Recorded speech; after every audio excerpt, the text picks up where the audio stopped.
Hey guys, welcome once again to exams card YouTube channel. तो guys आज हम part 14 करेंगे। किसका? हमारी जो सीरीज चल रही है जीके प्रीवियस ईयर क्वेश्चंस की, उसका पार्ट 14 करेंगे। ठीक है, ये सारे ही आगामी परीक्षाओं किस किस के लिए, group D, RRB, NTPC, CBD 2 और एसएससी और जितने भी अदर कॉम्पिटेटिव एग्जाम्स होते हैं उन सभी के लिए बहुत इंपॉर्टेंट है, बहुत महत्वपूर्ण है ये क्वेश्चंस। ठीक है, तो वीडियो को अंत तक जरूर देखें और चैनल में पहली बार आए तो चैनल को सब्सक्राइब जरूर कर लें। ठीक है, देखते हैं पहला क्वेश्चन क्या है।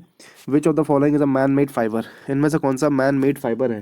ठीक है, दो तरह के फाइबर होते हैं, एक मैन मेड और एक होता है नेचुरल फाइबर्स। ठीक है, तो आपको बताना है इनमें से मैन मेड कौन सा है, सिल्क, लिनन, जूट या रेयॉन।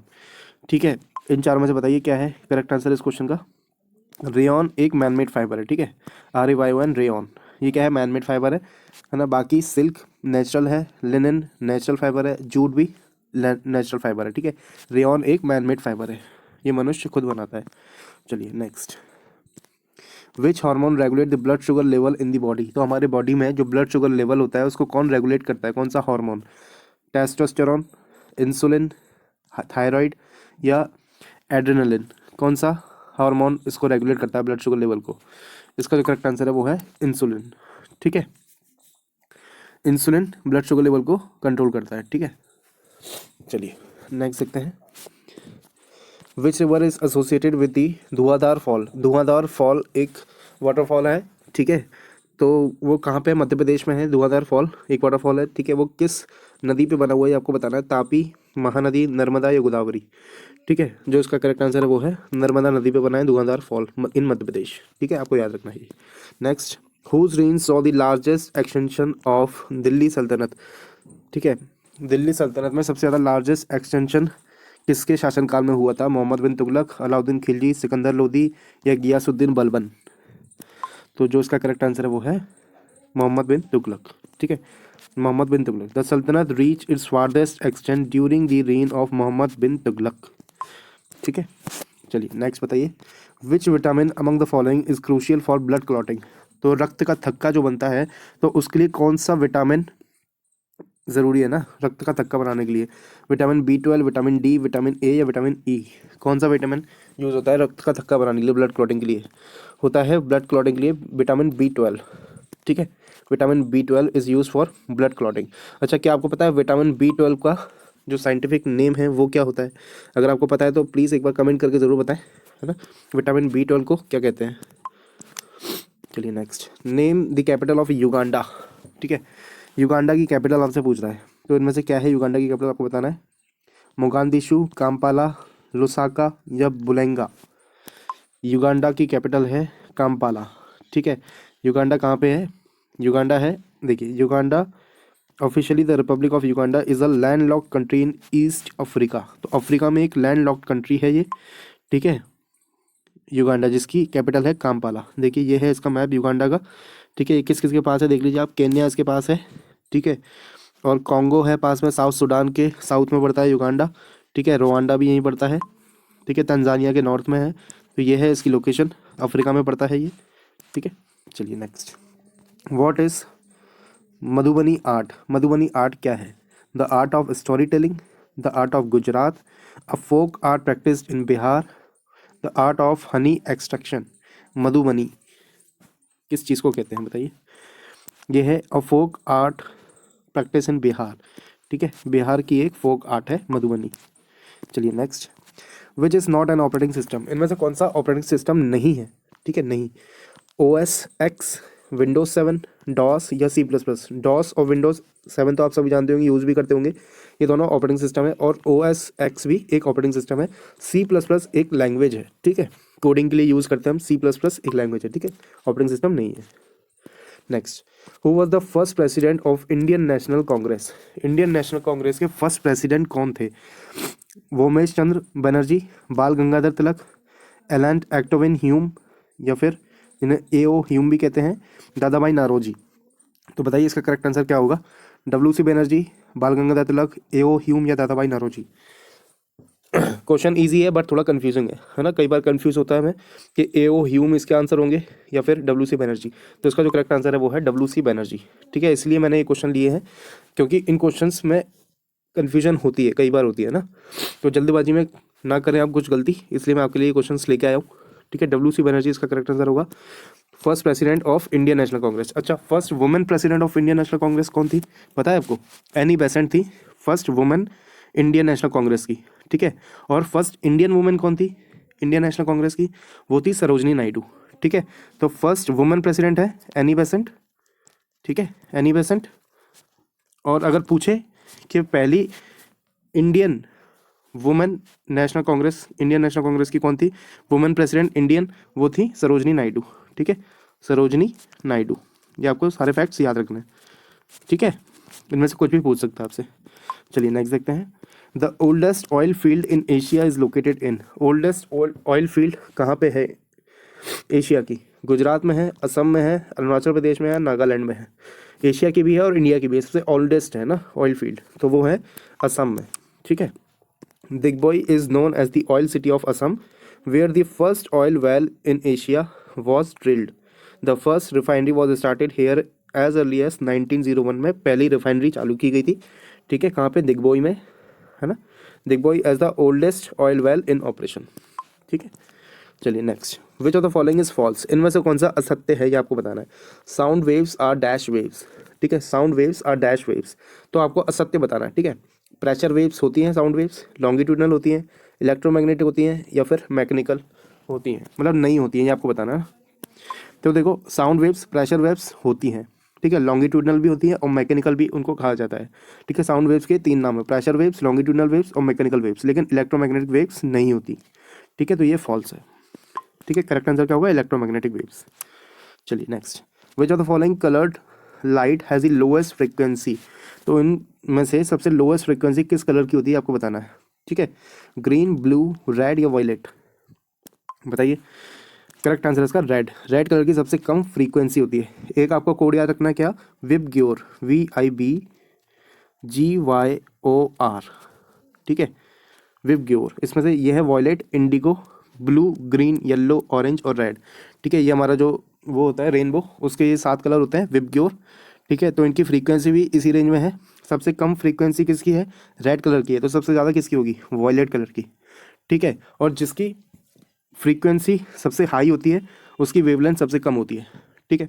तो रेड कलर की फ्रीक्वेंसी सबसे लो है ना, लोएस्ट फ्रीक्वेंसी है रेड कलर की, लेकिन वेवलेंथ इसकी सबसे हाई होती है, इसलिए रेड कलर हमें बहुत दूर से दिख जाता है, ठीक है। तो आपको ये याद रखना है, रेड कलर की फ्रीक्वेंसी लो रहती है, फ्रीक्वेंसी रेड कलर की लो रहती है, और वेवलेंथ इसकी हाई रहती है, ठीक है। वेवलेंथ को हम लैम्डा से डिनोट करते हैं, लैम्डा। चलिए next. The only non metal which is liquid at room temperature is. वह कौन सा नॉन मेटल है जो कि लिक्विड फॉर्म में रहता है रूम टेम्परेचर पे भी? मरकरी, ब्रोमीन, क्लोरीन या गैलियम। करेक्ट आंसर इसका होगा, बताइए अब क्या होगा, एक बार अटेम्प्ट ज़रूर करें। तो इसका जो करेक्ट आंसर होगा वो है ब्रोमीन, ठीक है। आप में से कई लोगों ने मरकरी मार्क किया होगा, जो कि करेक्ट आंसर नहीं है, ठीक है। करेक्ट आंसर इसका है ब्रोमीन, ठीक है। तो ऐसे ही कन्फ्यूजिंग क्वेश्चन में आपको कन्फ्यूज नहीं होना है बिल्कुल भी, ठीक है। चलिए, Maach is a folk dance from. Maach एक फोक डांस है, कहाँ का ये आपको बताना है? हरियाणा, केरल, असम या मध्य प्रदेश। बताइए क्या होगा इसका correct answer. The correct answer of this question is Madhya Pradesh. Madhya Pradesh का फोक डांस है मार्च, ठीक है। नेक्स्ट देखते हैं। 1981 में ISRO launched India's first geostationary satellite called.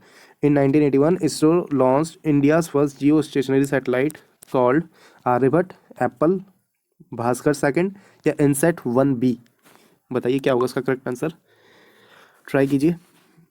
हाँ, इसका जो करेक्ट आंसर है वो है एप्पल, ठीक है। आर्यभट्ट नहीं है। आर्यभट्ट इंडिया की फर्स्ट सैटेलाइट है, लेकिन यहाँ पूछा गया फर्स्ट जियो स्टेशनरी सैटेलाइट, वो कौन सी है? एप्पल, ठीक है। जानते हैं इसके बारे में। On June 1981 India launched its first geostationary satellite called Apple.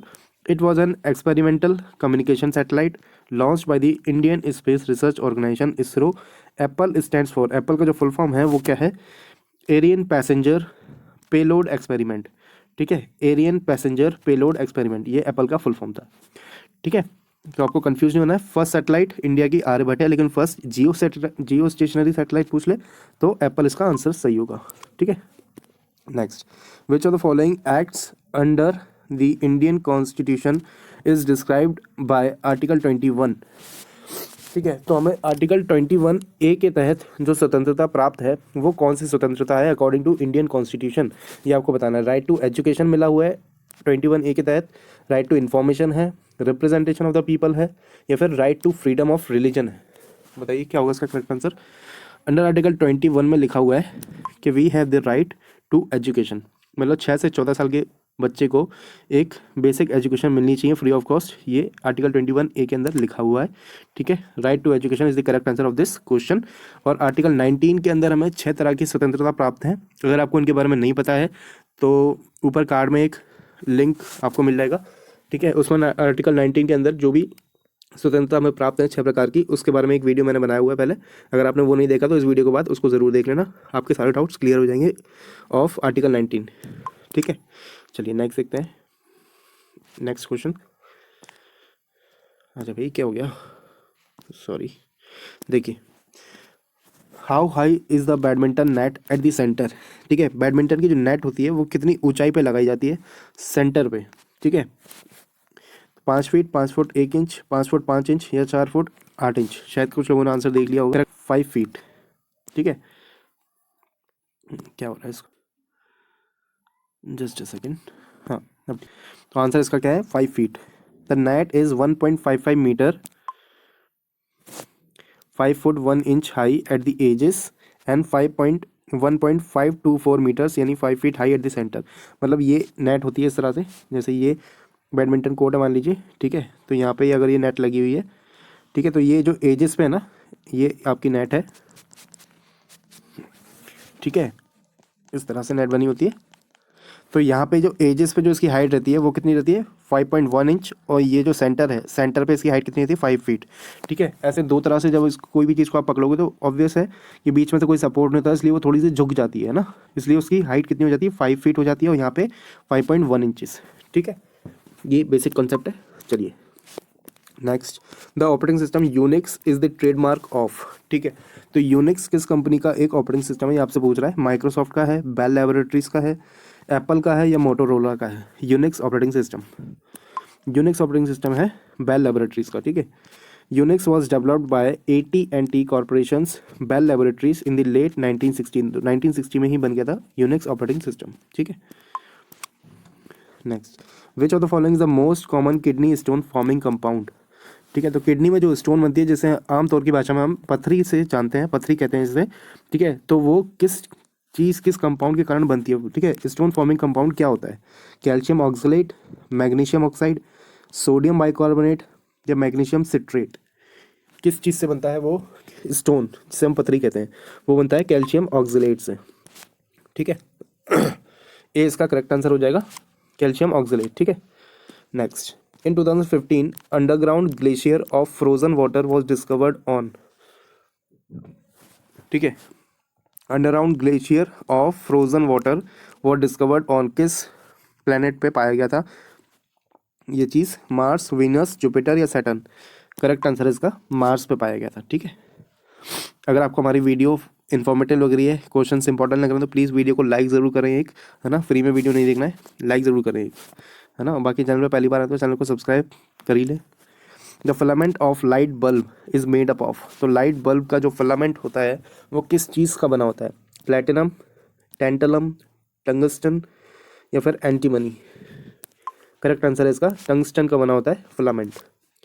ठीक है, टंगस्टन ये है बल्ब। ठीक है, और ये जो तार देख रहे हैं आप, छोटा छोटा छोटा, ये जो सबसे ऊपर टॉप पे होता है, ये होता है फिलामेंट। ठीक है, ये फिलामेंट किसका बना होता है, टंगस्टन का। टंगस्टन का ही क्यों यूज़ करते हैं, क्योंकि उसका मेल्टिंग पॉइंट जो है वो बहुत हाई होता है। ठीक है, इसलिए टंगस्टन का हम यूज़ करते हैं ताकि वो गर्म होने पे जल्दी से ब्रेक ना हो। ठीक है, इसलिए हम टंगस्टन का यूज़ करते हैं इसमें। चलिए, what is C12S22O11 also known as. C12S22O11 ये केमिकल फॉर्मूला है किस चीज़ का, ये आपको बताना है। सैंड, शुगर, सॉल्ट, या क्ले।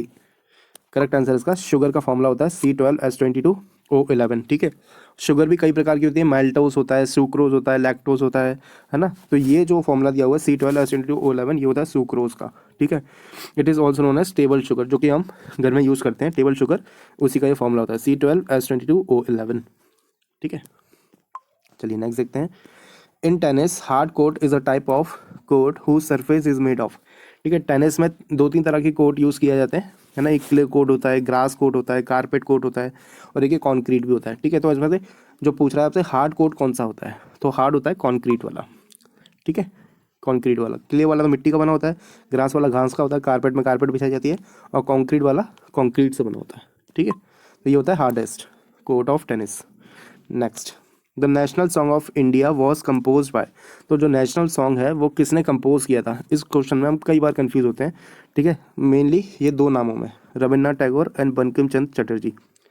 ठीक है, तो इन दोनों में से इसका करेक्ट आंसर क्या होगा ये आपको बताना है। करेक्ट आंसर है इसका नेशनल सॉन्ग बंकिम चंद्र चटर्जी।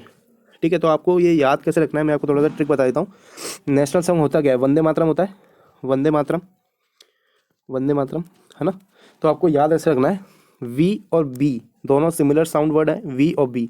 ठीक है, वंदे मातरम वी से बना वंदे मातरम, और बी से बना बंकिम चंद्र चटर्जी। तो वी और बी दोनों आपको याद रखना है। ठीक है, वी से वंदे मातरम और बी से बंकिम चंद्र चटर्जी। तो आप कभी अब इसको भूलेंगे नहीं, है ना, कंफ्यूज नहीं होना कभी भी इसमें, इस क्वेश्चन में तो एटलीस्ट। चलिए, तो ये थे आज के हमारे क्वेश्चंस प्रीवियस ईयर। अगर आपको वीडियो पसंद आए तो वीडियो को लाइक ज़रूर करें, कमेंट करके बताएं जो मैंने आपसे क्वेश्चन पूछा था। ठीक है, अगर आपको याद है, अगर आपने अच्छे से वीडियो देखी तो आपको याद ही होगा कि मैंने क्या क्वेश्चन पूछा था। ठीक है, बाकी शेयर करें जितना ज़्यादा हो सके इस सीरीज़ को अपने फ्रेंड्स रिलेटिव के साथ, ताकि उन्हें भी बेनिफिट हो सके इस सीरीज़ का। और चैनल पर पहली बार आए तो चैनल को सब्सक्राइब जरूर कर लें। ठीक है, और बेल आइकन को प्रेस करना नहीं भूलना है। ठीक है, चलिए मिलते हैं फिर कल नेक्स्ट क्लास में। Till then take care, bye bye.